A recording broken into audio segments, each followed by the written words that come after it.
दोस्तों नमस्कार। आज हम जयशंकर प्रसाद जी के बहुचर्चित नाटक स्कंदगुप्त को लेकर आपके सामने आया हूँ। आज हम पहले इसके पहला भाग को लेकर आया हूँ। कृपया इस भाग में आप सबों को इस नाटक के पात्र से परिचय होगा और नाटक के बारे में जानेंगे। आइए हम नाटक की ओर चलते हैं। वीडियो अच्छी लगने पर चैनल को लाइक, शेयर एंड सब्सक्राइब करें एंड दोस्तों को शेयर करें। तो आज हम अब पात्र परिचय की ओर आपको लेकर चलते हैं। तो इसमें पहला पात्र है स्कंदगुप्त, जो कि युवराज हैं विक्रमादित्य। दूसरा पात्र है कुमारगुप्त, मगध का सम्राट। गोविंदगुप्त कुमारगुप्त का भाई है। पर्णदत्त मगध का महानायक। चक्रपालित पर्णदत्त का पुत्र। बंधुवर्मा मालव का राजा। भीमवर्मा बंधुवर्मा का भाई। मातृगुप्त काव्यकर्ता कालिदास। प्रपंच बुद्धि बौद्ध का पालिक। सर्वनाग अंतर्वेद का विषयपति। कुमारदास धातुसेन सिंघल का राजकुमार। पूर्वगुप्त कुमारगुप्त का छोटा पुत्र। भटार्क नवीन महाबलाधिकृति। पृथ्वीसेन मंत्री कुमारामात्य।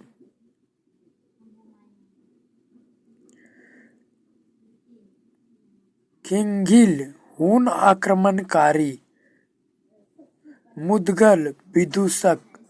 प्रख्यात कृति लंघाराज कुल का श्रमण। महाबोधि विहार स्थविर। महाप्रतिहार। महादंडनायक नंदीग्राम का दंडनायक। प्रहरी सैनिक इत्यादि।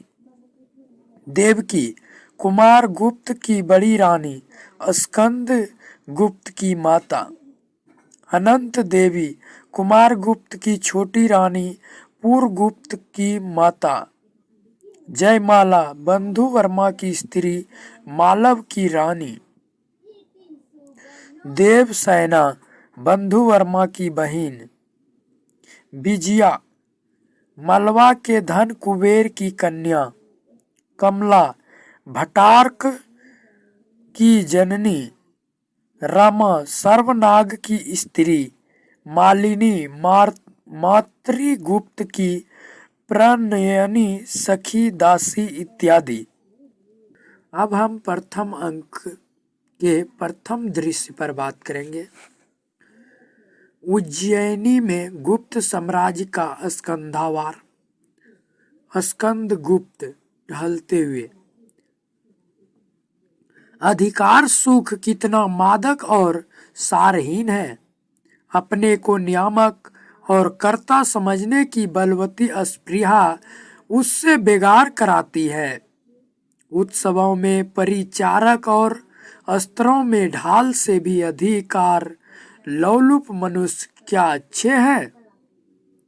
ठहर कर, जो कुछ हो, हम तो साम्राज्य के एक सैनिक हैं। प्रणदत्त प्रवेश करके, युवराज की जय हो। स्कंदगुप्त आर्य पर्णदत्त का स्वागत करता हूँ। सेनापति की क्या आज्ञा है। पर्णदत्त मेरी आज्ञा। युवराज आप सम्राट के प्रतिनिधि हैं, मैं तो आज्ञाकारी सेवक हूँ। इस वृद्ध ने गरुड़ ध्वज लेकर आर्य चंद्रगुप्त की सेना का संचालन किया है। अब भी गुप्त साम्राज्य की नासिर सेना में उसी गरुड़ ध्वज को छाया में पवित्र छात्र धर्म का पालन करते हुए उसी के मान के लिए मर मिटूं, यही कामना है। गुप्त कुलभूषण आशीर्वाद दीजिए। वृद्ध पर्णदत्त की माता का स्तन्य लज्जित ना हो। स्कंदगुप्त, आर्य, आपकी वीरता की लेखमाला शिप्रा और सिंधु की लोल लहरियों से लिखी जाती है। शत्रु भी उस वीरता की सराहना करते हुए सुने जाते हैं, तब भी संदेह। पर्णदत्त, संदेह दो बातों से है युवराज। स्कंदगुप्त, वे कौन सी है? पर्णदत्त, अपने अधिकारों के प्रति आपकी उदासीनता और अयोध्या में नित्य नए परिवर्तन। स्कंदगुप्त, क्या अयोध्या का कोई नया समाचार है? पर्णदत्त, संभवतः सम्राट तो कुसुमपुर चले गए हैं और कुमारमात्य महाबलाधिकृत वीरसेन ने स्वर्ग की ओर प्रस्थान किया। स्कंदगुप्त, क्या महाबलाधिकृत अब नहीं है? शोक। पर्णदत्त, अनेक समरों के विजेता महामणि गुप्त साम्राज्य के महाबलाधिकृत अब इस लोक में नहीं है। इधर प्रौढ़ सम्राट के विलास की मात्रा बढ़ गई है। स्कंदगुप्त, चिंता क्या? आर्य, अभी तो आप हैं, तब भी मैं ही सब विचारों का भार वहन करूं, अधिकार का उपयोग करूं, वह भी किस लिए? पर्णदत्त, किस लिए?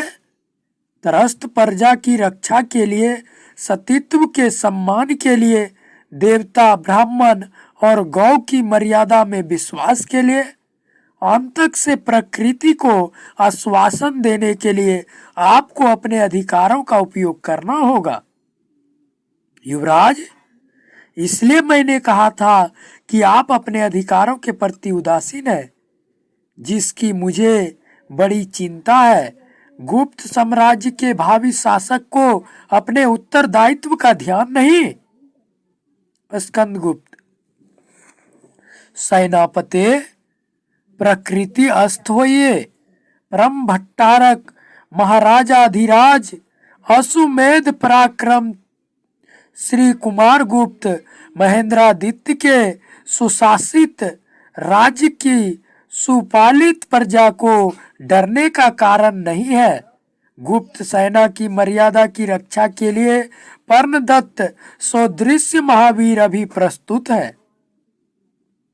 पर्णदत्त, राष्ट्रनीति दार्शनिकता और कल्पना का लोक नहीं है। इस कठोर प्रत्यक्षवाद की समस्या बड़ी कठिन होती है। गुप्त साम्राज्य की उत्तरोत्तर वृद्धि के साथ उसका दायित्व भी बढ़ गया है, पर उस बोझ को उठाने के लिए गुप्त कुल के शासक प्रस्तुत नहीं, क्योंकि साम्राज्य लक्ष्मी को वे अब अनायास और अवश्य अपनी शरण आने वाली वस्तु समझने लगे हैं। स्कंदगुप्त, आर्य, इतना व्यंग न कीजिए। इसके कुछ प्रमाण भी है। पर्णदत्त, प्रमाण अभी खोजना है। आंधी आने के पहले आकाश जिस तरह स्तंभित हो रहता है, बिजली गिरने से पूर्व जिस प्रकार नील कादम्बनी का मनोहर आवरण महाशून्य पर चढ़ जाता है, क्या वैसी ही दशा गुप्त साम्राज्य की नहीं है? स्कंदगुप्त, क्या पुष्य मित्रों के युद्ध को देखकर वृद्ध सेनापति चकित हो रहे हैं? हंसता है। पर्णदत्त, युवराज, व्यंग न कीजिए। केवल पुष्य मित्रों के युद्ध से ही इति श्री नो समझिए। मलेच्छों के भयानक आक्रमण के लिए भी प्रस्तुत रहना चाहिए। चरों ने आज ही कहा है कि कपीसा को श्वेत हूनों ने पदाक्रांत कर लिया।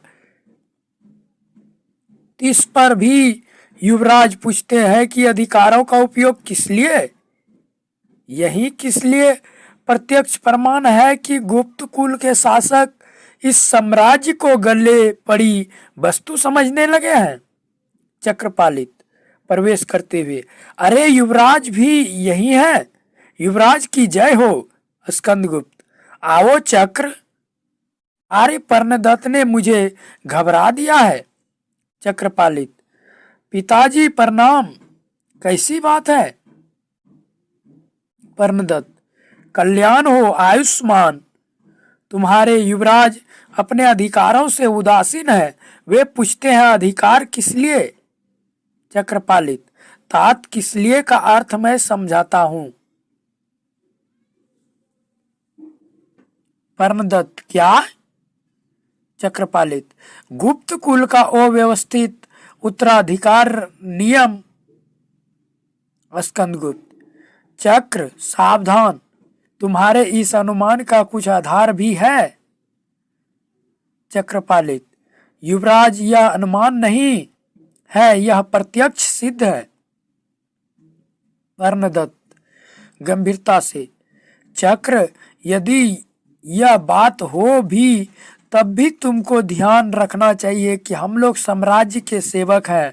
वो सावधान बालक अपनी चंचलता को विष वृक्ष का बीज न बना देना।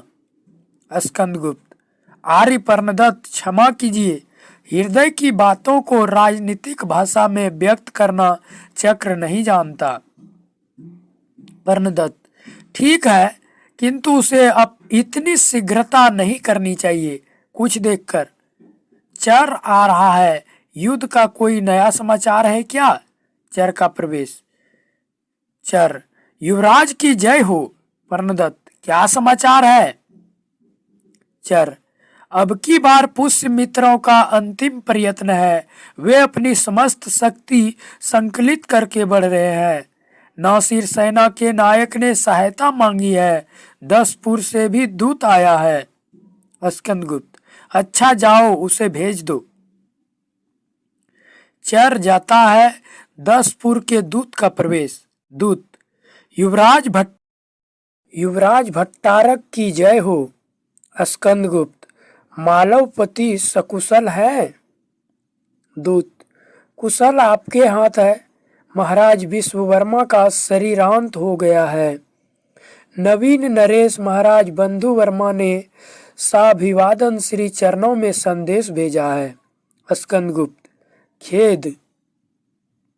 ऐसे समय में जबकि हम लोगों को मालवपति से सहायता की आशा थी, वह स्वयं कौटुंबिक आपत्तियों में फंस गए हैं। दूत, इतना ही नहीं, शक राष्ट्रमंडल चंचल हो रहा है। नवागत मल्लेच्छ वाहिनी से सौराष्ट्र भी पदाक्रांत हो चला है। इसी कारण पश्चिमी मालव भी अब सुरक्षित न रहा। स्कंदगुप्त पर्णदत्त की ओर देखते हैं। पर्णदत्त, वल्लभी का क्या समाचार है? दूत, वल्लभी का पतन अभी रुका है, किंतु बर्बर हूणों से उसका बचना कठिन है। मालव की रक्षा के लिए महाराज बंधु वर्मा ने सहायता मांगी है। 10 पुर की समस्त सेना सीमा पर जा चुकी है। स्कंदगुप्त, मालव और शक युद्ध में जो संधि गुप्त साम्राज्य और मालव राष्ट्र में हुई है, उसके अनुसार मालव की रक्षा गुप्त सेना का कर्तव्य है। महाराज विश्ववर्मा के समय से ही सम्राट कुमार गुप्त उनके संरक्षक है। परंतु दूत, बड़ी कठिन समस्या है। दूत, विषम अवस्था होने पर भी युवराज साम्राज्य ने संरक्षता का भार लिया है। पर्णदूत, दूत, क्या तुम्हें विदित नहीं है कि पुष्य मित्रों से हमारा युद्ध चल रहा है? दूत, तब भी मालव ने कुछ समझकर किसी आशा पर ही अपनी स्वतंत्रता को सीमित कर लिया था। स्कंदगुप्त, दूत, केवल संधि नियम ही से हम लोग बाध्य नहीं है, किंतु शरणागत रक्षा भी क्षत्रिय का धर्म है। तुम विश्राम करो। सेनापति पर्णदत्त समस्त सेना लेकर पुष्प मित्रों की गति रोकेंगे। अकेला स्कंदगुप्त मालव की रक्षा करने के लिए सन्नद्ध है। जाओ, निर्भय निद्रा का सुख लो स्कंदगुप्त के जीते जी मालव का कुछ न बिगड़ सकेगा। दूत, धन्य युवराज, आर्य समाज के भावी शासक के उपयुक्त ही यह बात है, प्रणाम करके जाता है। पर्णदूत, युवराज, आज यह वृद्ध हृदय से प्रसन्न हुआ और गुप्त साम्राज्य की लक्ष्मी भी प्रसन्न होगी। चक्रपालित, तात, पुष्यमित्र युद्ध का अंत तो समीप है, विजय निश्चित है। किसी दूसरे सैनिक को भेजिए, मुझे युवराज के साथ जाने की अनुमति हो। स्कंदगुप्त, नहीं चक्र, तुम विजयी होकर मुझसे मालव में मिलो।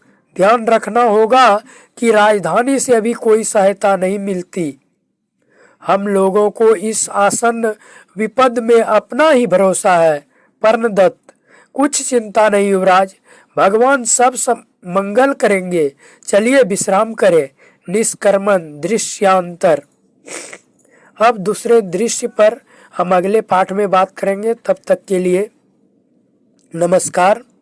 हंसते रहिए और मन से पढ़ते रहिए। जय हिंद, जय भारत।